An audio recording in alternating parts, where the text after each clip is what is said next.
السلام عليكم ورحمة الله تعالى وبركاته. الرجاء الاشتراك في القناة مع تفعيل زر الجرس حتى يصلك كل جديدنا. يستقبل فريق الشباب نظيره فريق النصر على أرضية ملعب الشباب ضمن مباراة الجولة 21 من مسابقة دوري روشن السعودية، وذلك يوم الأحد الموافق 25 من فبراير 2024 في تمام الساعة 8 مساء بتوقيت السعودية والعراق واليمن وسوريا والأردن والبحرين.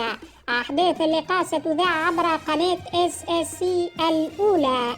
ما هي توقعاتكم لنتيجة مباراة النصر ضد الشباب؟ نرجو أن تتركوا ذلك في التعليقات أسفل الفيديو.